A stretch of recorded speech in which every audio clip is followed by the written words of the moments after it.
이렇게 직접 집회에 나오게 된지 아십니까? 과연 야당은 예산 삭감한 이유가 진정으로 국민을 위한 것이 맞습니까?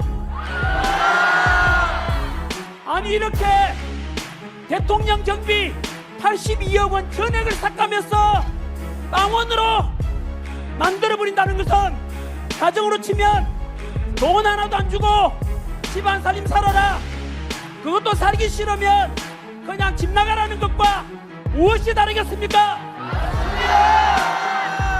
대통령도 우리 국민이 뽑은 대표입니다.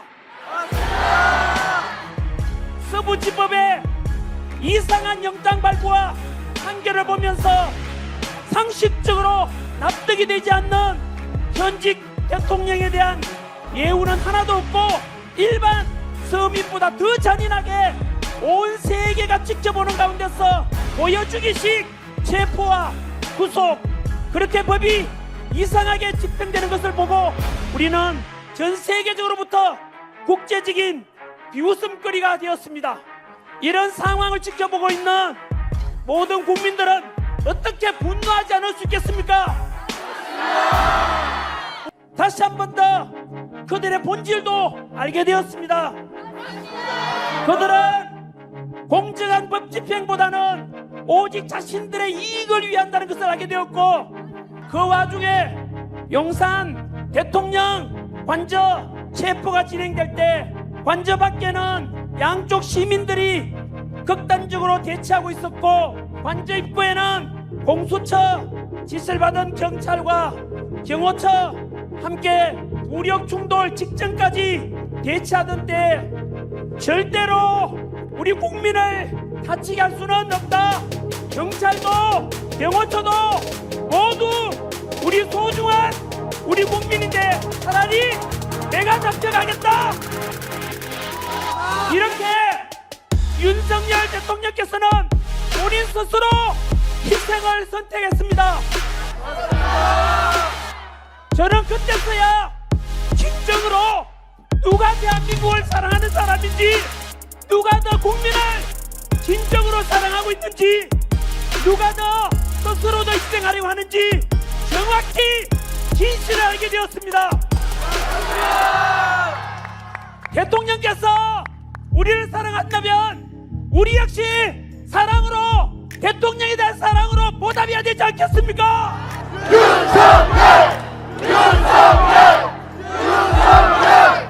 윤석열! 갇혀 계신 윤석열 대한민국 대통령님을 사랑하고 응원하는 목소리 들리십니까?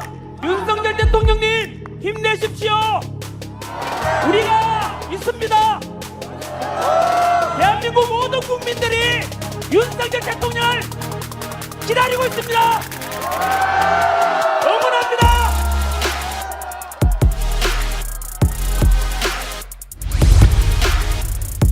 I am 크리스찬 전한길입니다. 저는 오늘 제가 믿는 하나님의 말씀이 담긴 성경책에 손을 얹고 기도하는 마음으로 시작하겠습니다.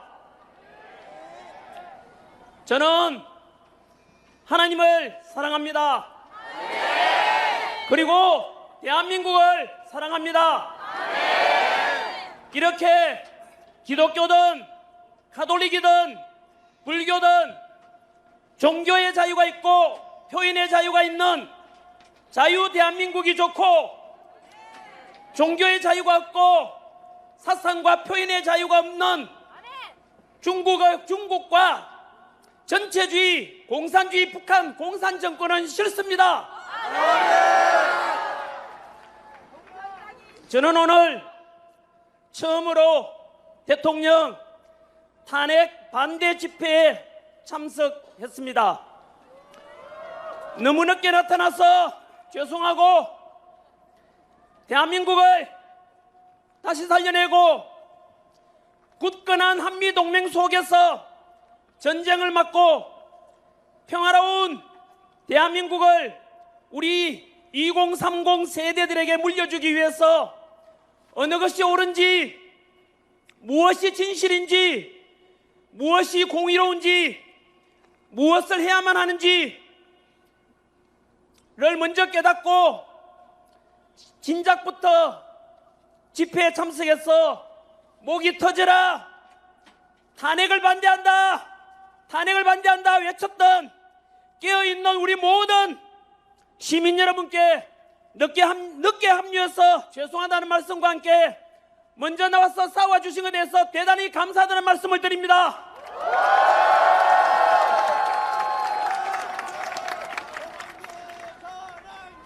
저처럼 비록 집회에 직접 참석은 못하지만 대한민국 전국 방방곡곡에서 탄핵 반대를 응원하는 수천만 명의 국민들이 이 박수를 보내고 있고, 이것을 우리가 모두가 아시고 더욱 소리 높여 탄핵 반대를 외쳐주십시오. 이 추운 겨울 차가운 아스팔트 위에서 대통령에 대한 탄핵과 망신주기식 무리한 체포와 구속에 맞서고, 공정하지 못한 재판에 맞서고, 왜곡 보도하는 거대한 언론 권력에 맞서서 침몰하려는 우리 대한민국을 살려내고자 탄핵 반대를 외치고 용감하게 싸워주신 여러분들 덕분에 국민들도 진실을 알게 되었고, 비상계엄 직후에 10%밖에 되지 않던 대통령 지지율이 현재 마의 벽이라 했던 40%를 넘었고, 오늘이 지나면 50%를 넘게 될 것이고, 조만간 60%를 넘게 되면 윤석열 대통령께서는 100% 직무 복귀하실 겁니다.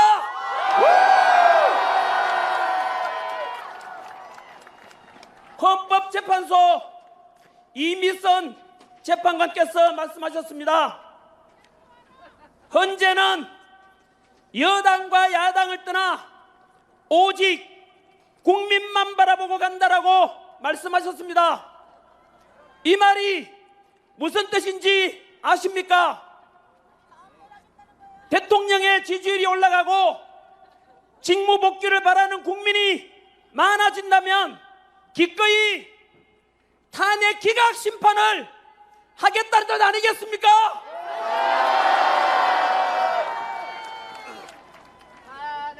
2030 세대 여러분, 그리고 모든 국민 여러분, 민주주의의 주인은 누구입니까?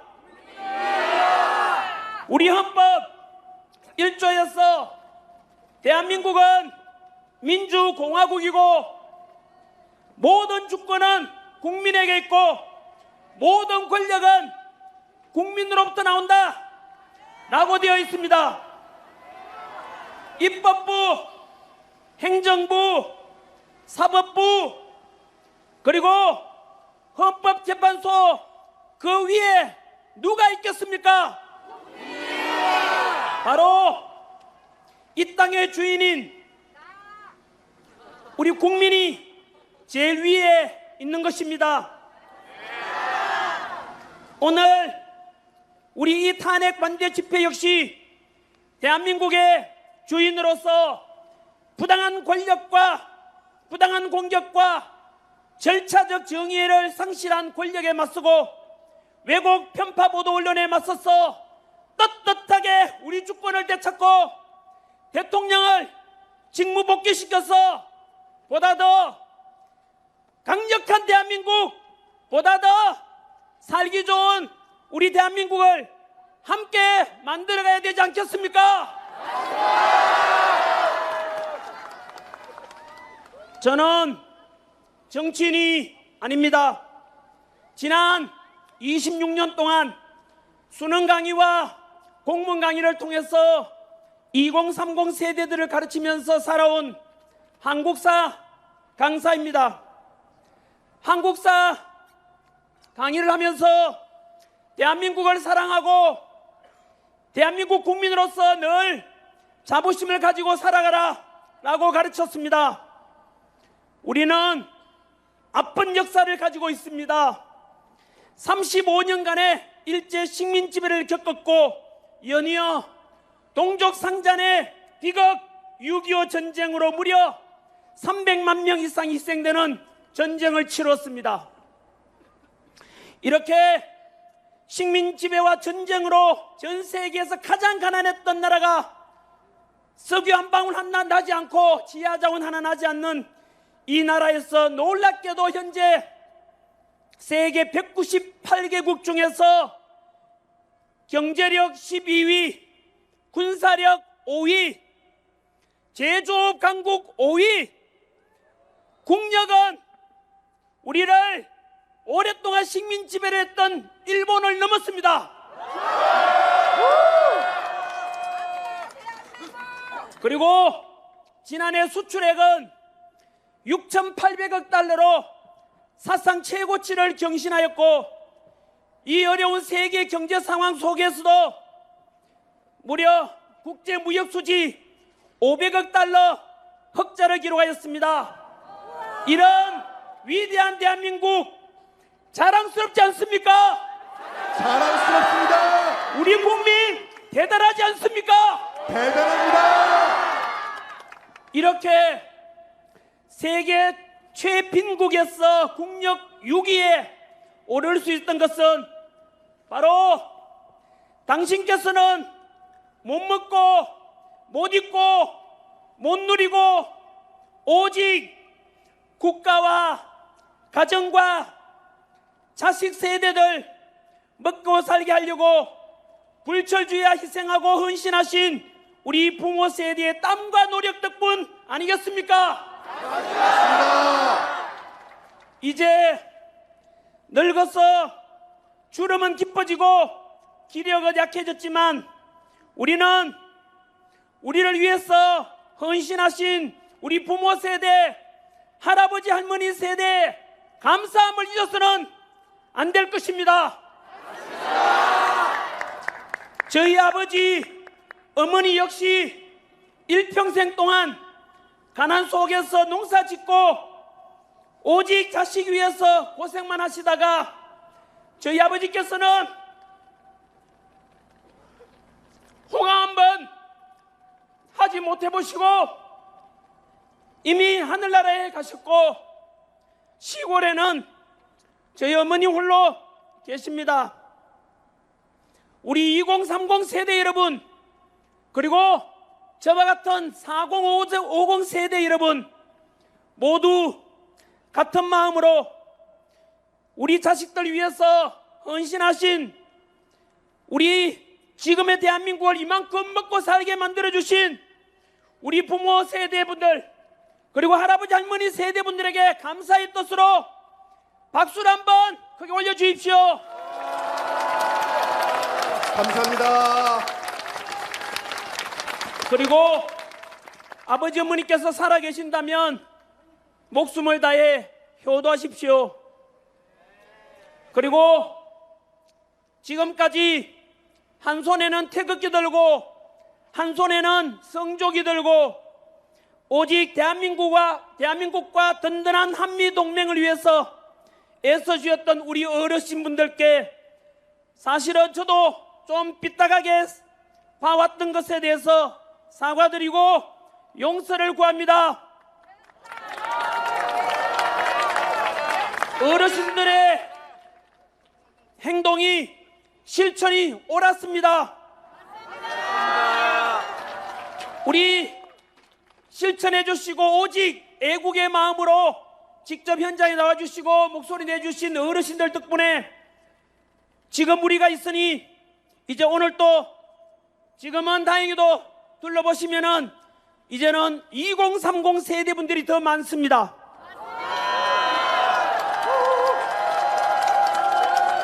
어르신들 보시기에는 아직 어리고 뭐 잘 모를 것 같지만은 그래도 우리 2030 세대 이 자리에 나오는 거 보면 대견스럽지 않습니까? 잘해낼 겁니다. 한번 믿어봐 주십시오. 이제 21세기 첨단 디지털 시대에 좌파 우파를 넘고 진보 보수를 넘어서 보다 더 합리적이고 공정하고 상식이 존중되는 멋진 대한민국을 우리 2030 세대들이 만들어갈 것이라 믿어보겠습니다. 이번에는 우리 어르신들께서 미래를 이끌어가고 대한민국의 새로운 주인이 될 2030 세대들의 용기와 격려를 위해 박수를 한번 쳐주십시오.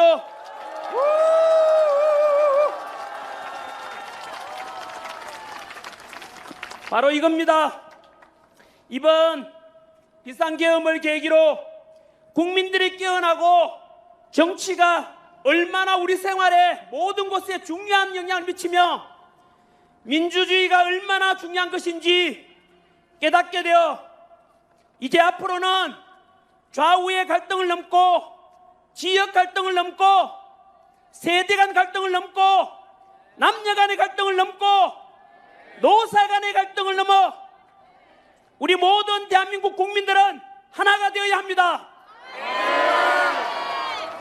나아가 남북 평화 통일을 이루고 한반도 한민족 모두가 하나 되어 서로 통합하고 서로 존중하고 보다 더 풍요롭고 행복한 21세기 선진 통일 대한민국을 만들어가야 되지 않겠습니까? 맞습니다. 그리고 45년 광복 이후 이렇게 가장 가난했던 나라에서 전 세계 국력 6위의 선진 자유민주주의를 실현하기까지는 훌륭한 지도자와 동시에 독재에 맞서서 싸웠던 민주화를 이루어낸 많은 민주화에 기여하신 분들께도 감사하는 마음을 가져야 될 것입니다. 저는 이승만 대통령을 존경합니다. 그리고 박정희 대통령, 김영삼 대통령, 김대중 대통령, 노무현 대통령도 모두 존경합니다. 지금까지 우리는 이승만 대통령을 존경한다고 하면 우파라고 하고 이승만을 독재자라고 하면 좌파로 편가르게 하고 그래서 상대방을 사잡아서 공격했는데 이제 우리 2030 세대들은 이런 기성세대가 만들어 놓은 편협된 역사관을 극복해야만 합니다. 이승만 대통령은 독재 위한 개헌과 3.15 부정선거 등의 과오도 있었습니다. 하지만 광복과 6.25 전쟁의 그 혼란 속에서 농지개혁을 통해서 소작농들에게 땅을 가질 수 있도록 해주셨고 북한 공산당을 막아내고 한미 상호방위조약을 통해 주한미군의 주둔 약속을 받은 덕분에 튼튼한 안보의 토대를 위해서 우리는 지난 70여 년간 전쟁 없는 나라에 살 수 있었던 것입니다. 이렇게 역사는 시대 정신에 입각해서 공, 과를 균형되게 볼 수 있는 안목이 필요한 것입니다. 박정희 대통령 역시 유신 독재의 과오도 있었지만 경제 성장의 1등 공신인 것은 아무도 부인할 수 없을 것입니다. 또한 일평생 민주화 운동을 위해서 헌신하신 김영삼, 김대중 전 대통령 역시 우리는 그분들께도 역시 감사하는 마음을 가져야 할 것입니다. 진보 세력의 지지를 받아서 당선되었지만 지지자들로부터 욕먹어가면서도 한미 FTA를 체결해냈고 미국의 요청을 받고 이라크 자이툰 부대 파병을 실행하면서 확고한 한미 동맹을 다지게 했던 이런 노무현 대통령의 평가도 높이 평가되어야 할 것입니다. 이제야 밝힙니다만 저는 노무현을 사랑하는 모임 노사모 출신입니다. 노무현 대통령이 가장 심혈을 기울이며 이루고자 했던 것이 무엇인지 아십니까? 바로 동서통합, 국민통합이었습니다. 이런 노무현 정신을 또 이어받아서 이제는 남북평화 통일을 통해 남북통합까지 이루고 나아가 세계 평화와 화합에도 우리가 모두 기여해야 할 것입니다. 정치에 한 발 떨어져 있던 전한길이 왜 이렇게 직접 집회에 나오게 된지 아십니까? 지난 12월 3일 비상계엄이 선포되었을 때 저는 비상계엄은 미친 짓이다, 21세기 선진 대한민국에서 무슨 비상계엄이냐고 비판하는 영상도 올렸습니다. 하지만 탄핵 정국 50여일을 지나면서 몰랐던 사실들이 많이 드러났습니다. 도대체 왜 대통령이 비상계엄을 선포했는지 그 이유와 전후 과정을 통해서 실체를 알게 되었습니다. 우리 현대사에서 거대 야당의 입법 폭주와 함께 무려 29차례의 탄핵으로 결국 대통령도 탄핵되고 국무총리도 탄핵되고 범죄자를 수사하겠다는 중앙지검장과 검찰도 탄핵시켰고 부정을 감시하는 감사원장도 탄핵. 결국 지금 대한민국은 안보 책임자인 국방부 장관도 없고 치안과 안전 책임자인 행안부 장관과 경찰청장도 없습니다. 이런 시국에 대행의 대행마저도 말 안 들으면 또 탄핵하겠다고 협박하고 있는 상황입니다. 이런 상황을 지켜보고 있는 모든 국민들은 어떻게 분노하지 않을 수 있겠습니까? 맞습니다. 뿐만 아니라 비상계엄의 이유 중 하나, 야당의 일방적인 2025년 예산안 삭감, 들여다보면 경악을 금치 못합니다. 대통령 특활비 82억 원, 이 예산을 영원으로 만들었습니다. 조폭과 범죄자 잡는 검찰의 경비 587억 원도 빵원으로 만들었습니다. 마약 사범 잡고 치안 활동하라는 경찰의 경비 31억 원도 전액 삭감해서 빵원 만들었습니다. 옆에 우리 지켜주시는 경찰분들 보고 계십니까?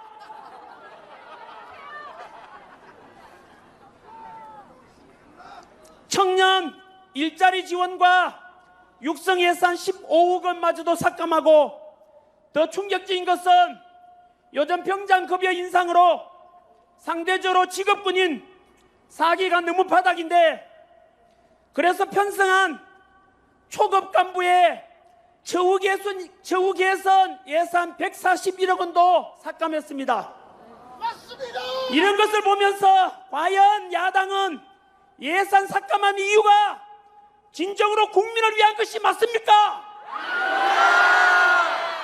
아니, 이렇게 대통령 경비 82억 원 전액을 삭감해서 빵원으로 만들어버린다는 것은, 가정으로 치면 돈 하나도 안 주고 집안 살림 살아라, 그것도 살기 싫으면 그냥 집 나가라는 것과 무엇이 다르겠습니까?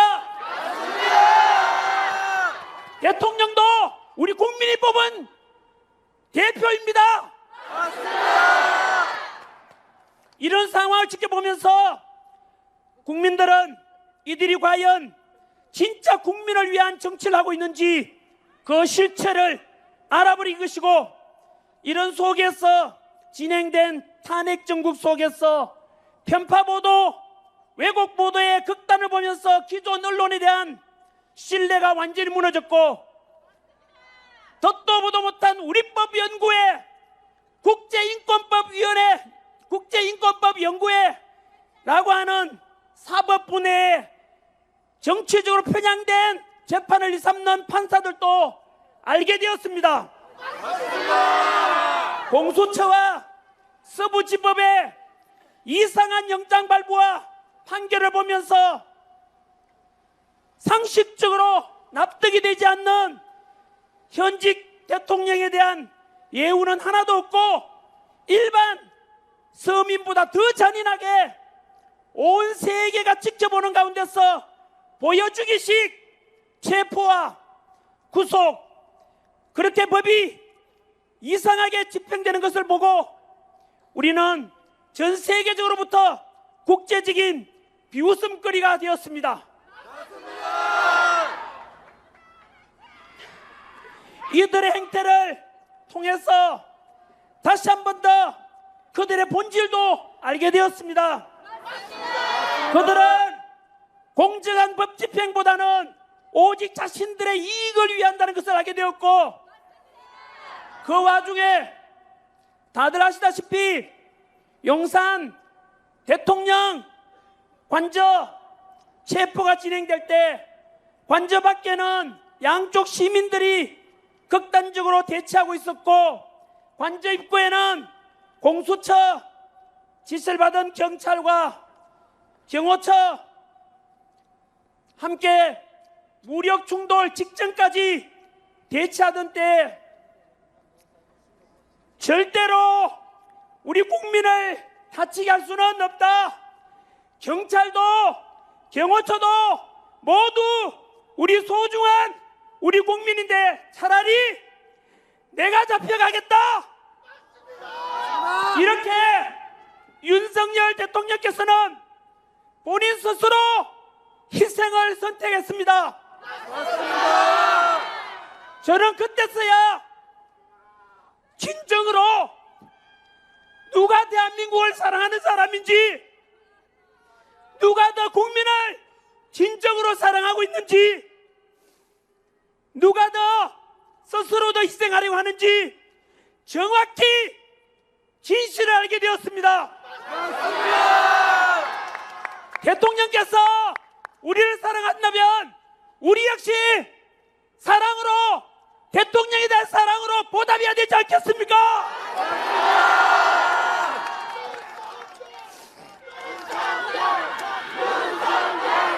윤석열! 윤석열! 윤석열! 더 크게! 윤석열! 윤석열! 윤석열! 윤석열! 우리 갇혀 계신 윤석열 대한민국 대통령님, 대통령님을 사랑하고 응원하는 목소리 들리십니까? 윤석열 대통령님 힘내십시오. 우리가 있습니다. 대한민국 모든 국민들이 윤석열 대통령을 기다리고 있습니다. 응원합니다.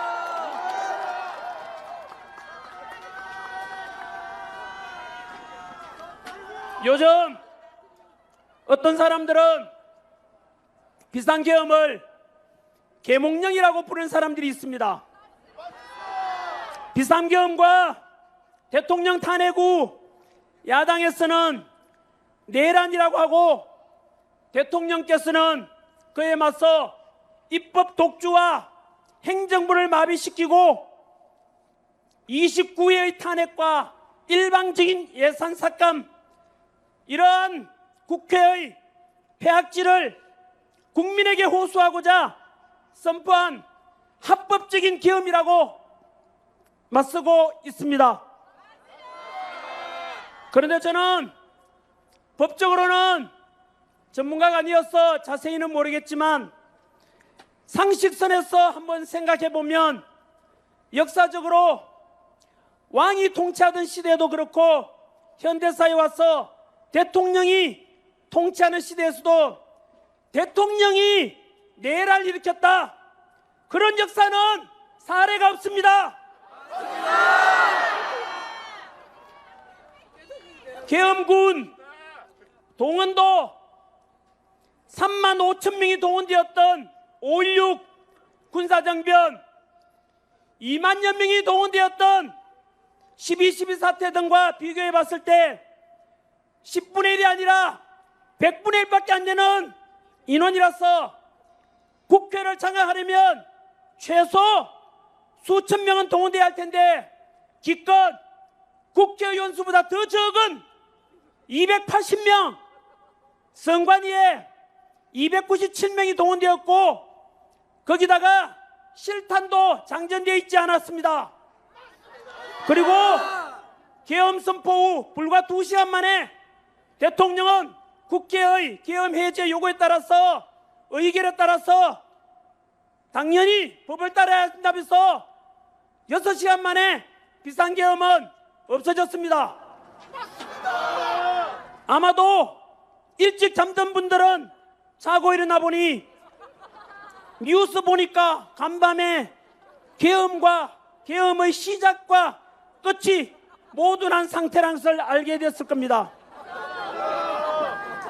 아무튼 저는 분명히 비상계엄은 잘못되었다라고 생각은 합니다.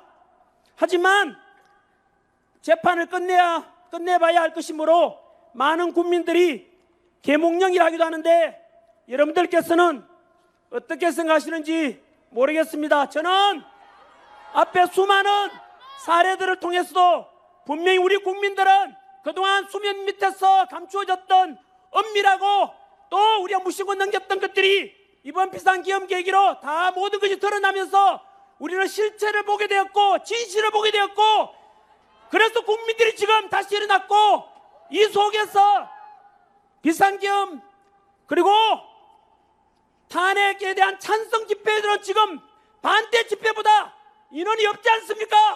맞습니다. 국민 여러분 탄핵 반대 목소리가 들리십니까? 맞습니다. 국민들이 이제 깨어났다는 뜻입니다. 맞습니다. 이러니까 계몽령이 저는 맞다고 생각합니다.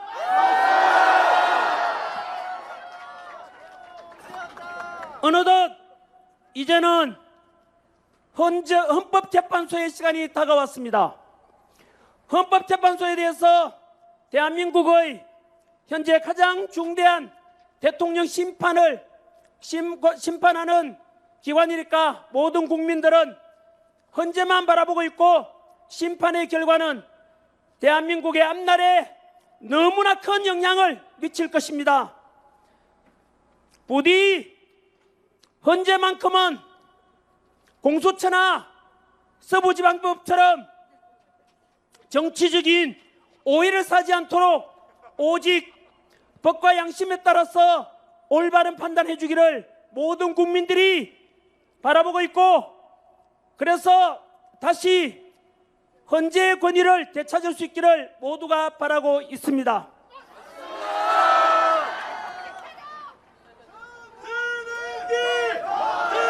그런데 안타깝게도 이미 여러 불공정성 논란이 일어나고 있습니다.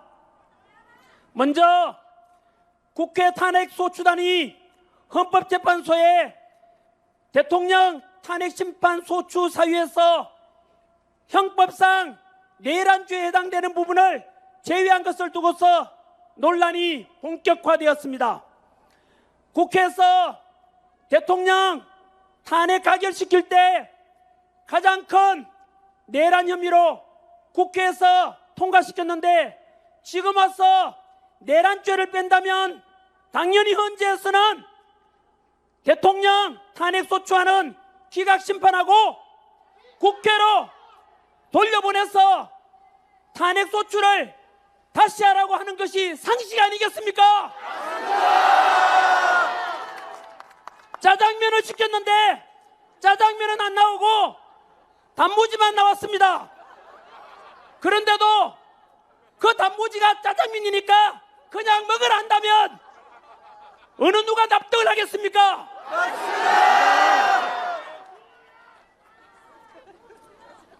그러나 헌재에서는 또 아무 문제 없다고 하면서 헌재 탄핵 심리가 진행되고 있습니다.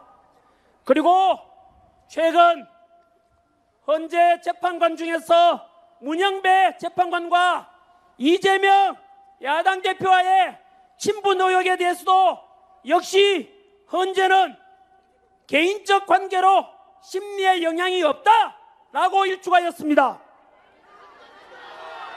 정말로 이해가 되지 않고 납득이 되지 않습니다. 이러니까 절차적 정의와 공정성과 합리성을 강조하는 2030 세대들이 누가 이걸 믿고 따라가겠습니까? 정말 기성세대한 사람으로서 부끄러워서 얼굴을 못 들겠습니다. 우리나라 헌재도 마찬가지로 왜 이렇게 무너졌는지, 왜 이래 불공평한지 너무나 안타깝습니다. 그래서 지금 우리가 주권 행사를 위해서 이 자리에 모인 것 아니겠습니까? 이렇게 우리가 모여서 무너져가는 대한민국을 다시 살리려고, 그리고 국민 다시 통합하자, 대한민국을 정상화시키자, 이런 목적으로 모이는 것 아니겠습니까? 한 번 더 헌법재판소 이미선 재판관은 정확히 말씀했습니다. 헌재는 여당과 야당을 떠나 오직 국민만 바라보고 간다라고 말했습니다. 이 말이 무슨 뜻인지 아시겠죠? 대통령 지지율이 올라가고 직무복귀를 바라는 국민이 많아진다면 기꺼이 탄핵 기각을 하겠다는 뜻 아니겠습니까? 맞습니다. 여러분, 그러면 우리 다시 뭉칩시다. 맞습니다. 보수든 진보든 뭉쳐서 대한민국을 살려냅시다. 맞습니다. 더욱더 강한 대한민국, 통합되는 국민, 그래서 우리 2030 세대들이 보다 살기 좋은 대한민국, 상식이 존중되고 정의와 공의가 강물처럼 흐르는 그런 반듯한 대한민국을 소망하는 모든 국민들께서 함께해 주시리라 믿습니다.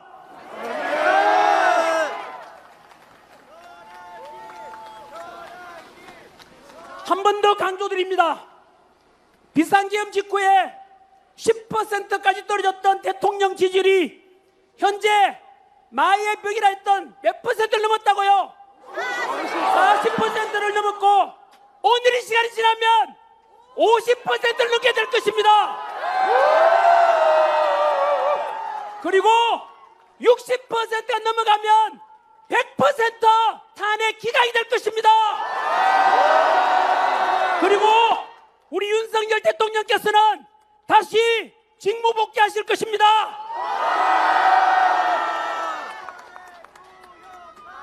특별히 민주화를 사랑하는 우리 전라도 광주 시민 여러분께 호소합니다. 독재에 맞서서 민주화를 이뤄낸 주인공들 아닙니까? 저도 광주 망월동 묘지에 여러 번 갔었습니다. 5.18 광주 민주화운동 때 희생된 분들께 여러분들 덕분에, 희생 덕분에 지금의 대한민국 민주화가 앞당겨졌다라고 감사함을 잊지 않겠다라고 다짐했습니다. 전라도 우리 광주 시민 여러분, 지금 야당의 행태를 보십시오. 입법 독재와 일방적인 예선 삭감, 그리고 이로 인한 행정부를 마비시키고 대통령 탄핵과 29분의 탄핵, 이게 과연 민주적이고 말이 되는 이야기입니까? 거기다가 최근 들어와서 야당에 대한 지지율이 떨어지니까 그 여론조사하는 기관을 협박해서 이제 국민의 여론 눈과 귀마저도 가리려고 하고 있고, 카톡 검열이라는 현대사회에서 우리 민주화된 대한민국에서 상상도 할 수 없는 표현의 자유를 막고자 하는 것, 여러분, 최근에는 대통령께서 비상계엄에 선포하실 때 국회보다 우리 선관위에 더 많은 기염구를 보냈지 않습니까? 다 합쳐도 기껏해가 얼마 안 됩니다. 아까 말씀드렸지 않습니까? 5.16 군사정변 때 3만 5천 명, 12.12 사태 때 2만여 명, 국회에 보내진 거 우리 국회 얼마나 큽니까? 저게 기껏해서 280명, 100분의 1도 안 됩니다, 여러분. 선관위 297명 갔다 해도 마찬가지입니다, 여러분. 이게 무슨 내란입니까? 초등학생 수준만 되어도 판단이 될 겁니다. 상식적으로 생각해도 국회를 장악하고 헌정을 중단시키자 한다면 수천 명은 최소한 국회에 보내야 되지 않겠습니까? 여러분, 며칠 전에는 전한길도 마찬가지로 이러한 선관위의 부정선거에 대한 의혹, 그동안 음모론이다라고 했지만 실제로 제가 조사해 보니까 너무나 많은 의혹과 의심을 살 만한 내용이 많았습니다. 그 부정선거 의혹은 이재명 야당 대표도 부정선거 의혹이 있을 수 있다고 말씀한 적이 있습니다. 야당 국회의원도 그 말씀하셨고 여당 국회의원도 그 말했습니다. 국회의장도 마찬가지로 선관위는 믿을 수 없는 의심스러운 게 너무 많다라고 이미 방송 보도 다 됐습니다. 저 역시 마찬가지로 선관위에 과거에 있었던 너무나 많은 비리들, 1200명이 넘는 인사채용 문제와 비리, 저는 제 수업을 듣고 구급 공무원들 가서 선관위에 근무하려는 목숨 걸고 공부하는 그 수업에서 생각하면은 이런 것을 들으면은 진짜 피가 거꾸로 솟습니다. 여러분, 이런 제가 선관위에 대해서 야당이든 여당이든 누구든지 간에 다 깨놓고 제대로 보고 가자. 그러면 선관위가 오히려 고마워야 되는 거 아닙니까? 더 투명성 있는 기관이 될 것이고, 그러면 얼마나 좋겠습니까마는 놀랍게도 제가 선관위를 비판했는데 민주당에서 전환기를 고발했습니다. 한 번 더 말씀드립니다. 전환기는 선관위의 많은 의혹과 문제에 대해서 지적했는데 민주당에서 저를 고발했습니다.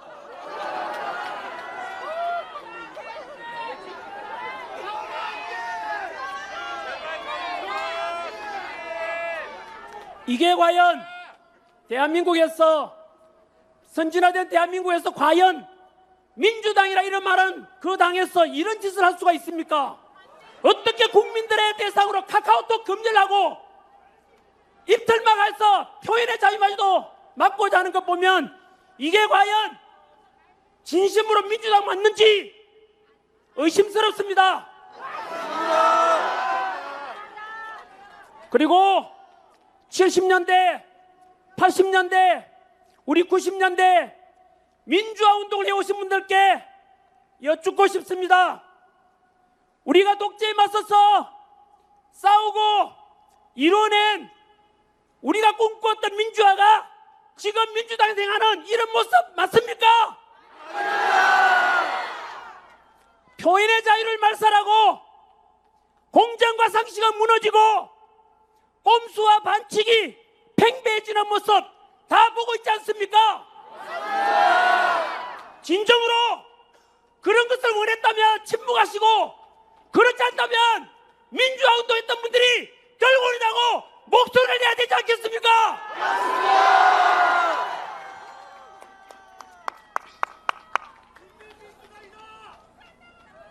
우리 전 대통령 김대중 대통령께서도 그런 말씀하셨지 않습니까? 행동하지 않는 양심은 악의 편이다. 맞습니다. 이제 전국 교회에서 대학 교수님들도 각계 전문가분들께서도 이제 목소리 내십시오.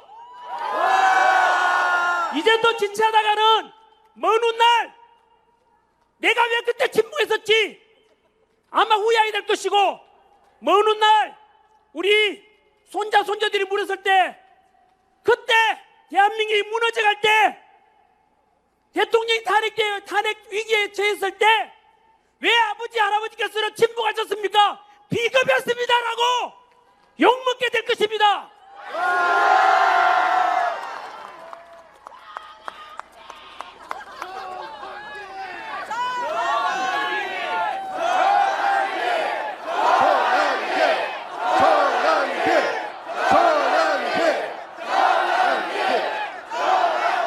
끝으로 이번 대통령 탄핵으로 가장 가까운 우방국 미국의 트럼프 대통령 취임식에도 참석하지 못한 우리 대통령님을 대신해서 우리 국민의 뜻과 목소리를 트럼프 대통령께 전달하고자 합니다. 아마도 자막으로 아마 영상 올라온다면 트럼프 대통령과 미국 국민들도 보게 될 것입니다. 트럼프 대통령님, 제47대 대통령 취임을 축하드립니다. 우리 대한민국 윤석열 대통령과 모든 국민들은 미국을 사랑합니다. 그리고 우리 평화를 지켜주고 계시는 주한미군을 사랑합니다. 그리고 트럼프 대통령을 지지합니다. 우리 대한민국과 미국은 지난 70여 년간 군사적 동맹과 경제적 협력을 통해서 상호 우호와 협력 속에서 가장 가까운 우방으로 튼튼한 신뢰관계를 유지해 왔습니다. 우리 대한민국이 북한 공산당의 침략을 받았을 때 유엔군 이름으로 메가더 장군을 비롯한 미군이 와서 우리 대한민국이 공산화되는 것을 막아주었습니다. 그 전쟁 속에서 사망자 36,574명, 부상자 103,284명, 포로와 실종자 7,926명, 합계 희생된 미군 희생자 14만 7,784명의 미군이 북한 공산당과 싸우다가 희생된 것을 우리는 절대 잊지 않고 기억하고 있으며, 이분들의 희생과 주한미군이 지켜준 덕분에 지난 70여 년간 우리 대한민국은 공산당과 맞서서 이길 수 있었고 지금까지 평화를 유지하고 있습니다. 트럼프 대통령님, 아시다시피 안타깝게도 우리 대한민국의 대통령께서는 현재 야당의 일방적인 공격을 받고 현재 탄핵 소추 심판과 내란 혐의로 수사를 받고 있습니다. 그래서 취임식 날 우리 트럼프 대통령과 우리 대통령께서 가장 가까운 옆자리에 앉아서 취임식 축하를 해드렸어야 하는데 그렇게 하지 못했습니다. 아마도 트럼프 대통령께서도 같은 마음이었을 것이라 생각합니다. 트럼프 대통령님, 우리 대한민국 국민들은 현명하며 성숙된 민주화의식을 가지고 있기 때문에 지금의 탄핵 정국도 무사히 잘 극복해낼 것입니다.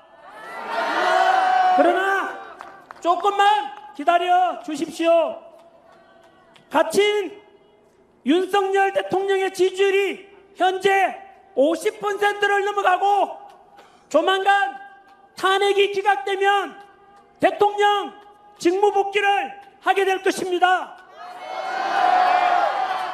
복귀하게 되면 최대한 빠른 시일 내에 두 정상이 만나서 남북관계의 평화와 나아가 동북아시아 더 나아가 세계의 평화를 위해서 함께 협력하는 자리를 만들어 주십시오. 한 번 더 트럼프 대통령의 취임을 축하드리며 우리 대한민국은 지금까지 가장 돈독한 신뢰 속에서 함께해온 한미관계처럼 앞으로도 언제나 상호 협력을 통해서 세계의 평화에 기여하고, 그래서 재임 기간 동안에 노벨 평화상을 우리 윤석열 대통령과 두 분이서 함께 나란히 수상할 수 있기를 소망하고 기도하겠습니다. 우리 국민 여러분, 트럼프 대통령이 들을 수 있도록 트럼프! 트럼프! 외쳐주십시오. 트럼프! 트럼프! 트럼프! 파이트! 파이트! 파이트! 다 함께 외치겠습니다. 파이트! 파이트! 파이트! 네, 우리 소망과 기도는 하나님께서 꼭 전달해 주리라 믿고 응답이 있을 것이라 확신합니다. 앞으로도 더 많이 기도해 주십시오. 이제 제 강연을 마무리 짓고자 합니다. 저는 2030 세대들과 모든 국민 여러분들께 한 번 더 호소합니다. 지금의 대한민국은 비상계엄과 탄핵정국 속에서 정치적, 경제적, 군사적 모든 면에서 가장 위기에 처해 있습니다.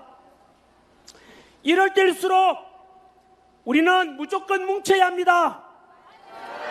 97년 IMF 외환 위기 때도 우리 국민 모두는 하나같이 집에 있는 금반지, 돌반지 다 가져나와서 금목운동해서 전 세계에서 놀랄 정도로 빨리 극복해냈습니다. 2002년 월드컵 때도 모든 국민이 하나가 되어서 응원하고 박수치고 함께 뭉쳤던 기억이 있을 것입니다. 우리 대한민국 국민들은 위대합니다. 다시 뭉칠 수 있고 다시 일어날 수 있습니다. 전 세계 국력 6위 이런 위대한 대한민국 국민들 다시 뭉쳐서 다시 한 번 더 일어나 봅시다.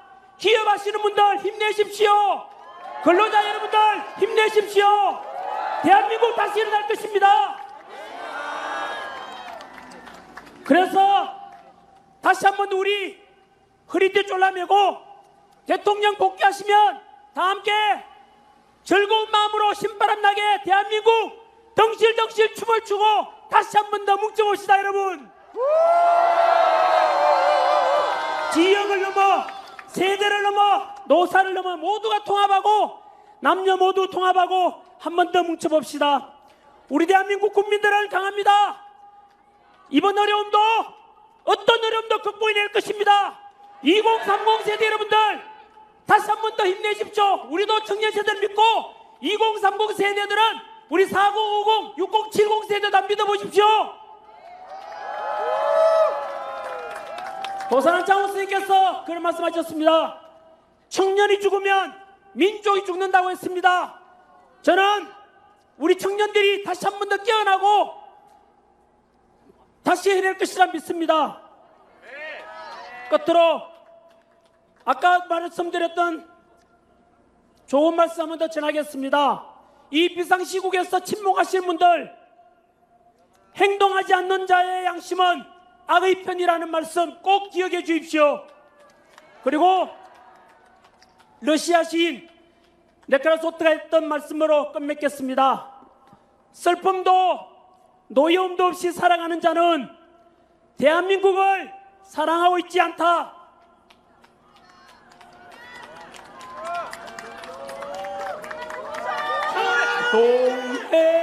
동해물과 백두산이 마르고 닳도록 다 함께 일어나서 역할 부르겠습니다.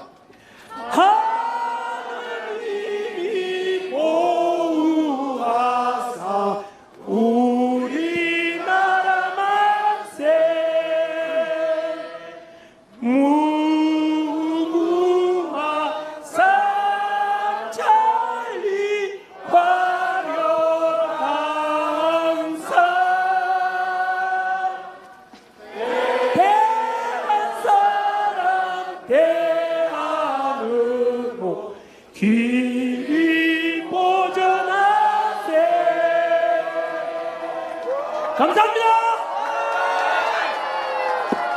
정답!